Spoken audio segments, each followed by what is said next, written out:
মই ক'ৰবাত পঢ়িছিলোঁ, এষাৰ কথা আছে, কবি জন্মে নে গঢ়ে। আচলতে অশোক ভঁৰালীদেৱ কবি হিচাপে জন্ম হৈছে, তেওঁ কবি হিচাপে নিজক গঢ়া নাই, বা পঢ়ি শুনি তেওঁ কবিতা বোলে মই লিখিব ট্ৰাই কৰিছোঁ তেনে নহয়।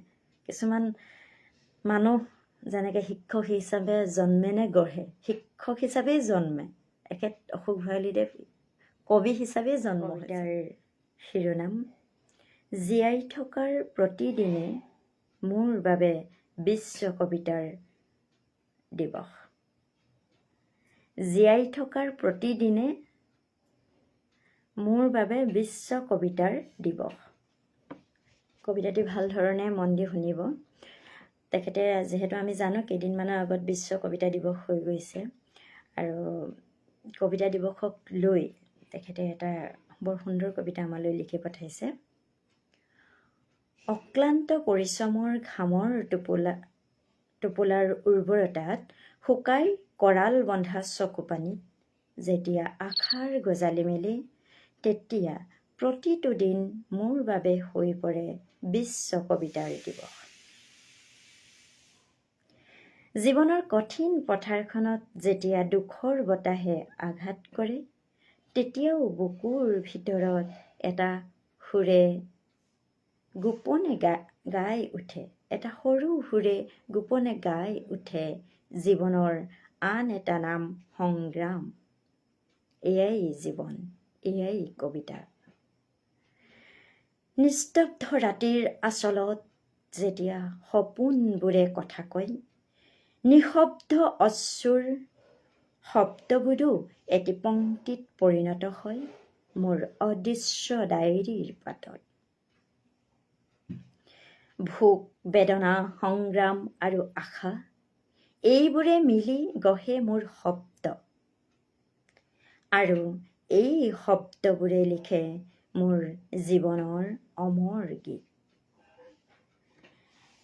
যেতিয়া হাতৰ খৰচা আঁচোৰবোৰে দেখুৱাই জীৱনৰ বাস্তৱতা, তেতিয়াও এই খাটি খোৱা মানুহজনৰ ভিতৰত এজন কবি জি উঠে, এন্ধাৰত পোহৰ বিচাৰি। সেয়েহে উৎসৱৰ দিন নহ'লেও প্ৰতিটো প্ৰভাত, প্ৰতিটো সন্ধিয়া মোৰ বাবে এক নতুন কবিতা,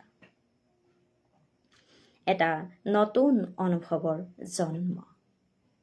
জীয়াই থকাৰ প্ৰতিদিনে মোৰ বাবে বিশ্ব কবিতাৰ দিৱস, কাৰণ মই জীয়াই আছো, আৰু মোৰ জীৱনেই এটা জ্বলন্ত কবিতা।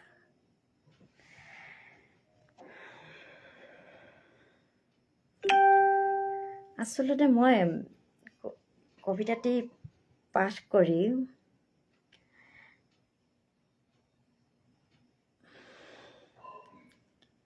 মোৰ গাৰ নোম শিয়ৰি উঠিছে। ইমান সূক্ষ্মভাৱে, ইমান গভীৰভাৱে আপোনালোকে কেনেকৈ কবিতা লিখিব পাৰে? জীয়াই থকাৰ প্ৰতিদিনে মোৰ বাবে বিশ্ব কবিতা দিৱস। মই শিৰোনামটি পঢ়িয়েই অলপ সময় সেইকাৰণে ৰৈ গৈছিলোঁ। জীয়াই থকাৰ প্ৰতিদিনেই মোৰ বাবে বিশ্ব কবিতাৰ দিৱস, কাৰণ মই জীয়াই আছোঁ, আৰু মোৰ জীৱনেই এটা জ্বলন্ত কবিতা। সঁচা কথা।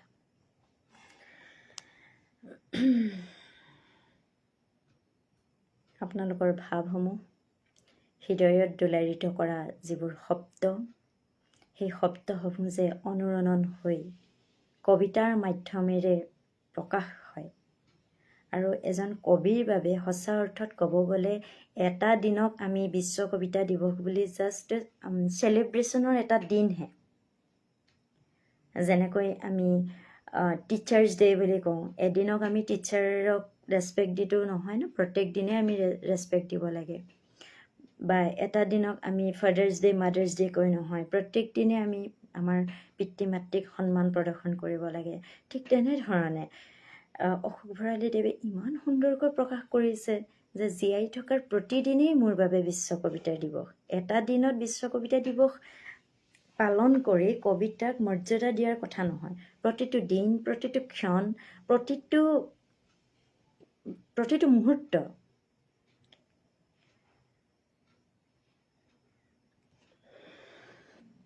এটা জ্বলন্ত কবিতা। মই ক'ৰবাত পঢ়িছিলোঁ, এষাৰ কথা আছে, কবি জন্মে নে গঢ়ে। আচলতে অশোক ভঁৰালীদেৱ কবি হিচাপে জন্ম হৈছে, তেওঁ কবি হিচাপে নিজক গঢ়া নাই বা পঢ়ি শুনি তেওঁ কবিতা বোলে মই লিখিব ট্ৰাই কৰিছোঁ তেনে নহয়।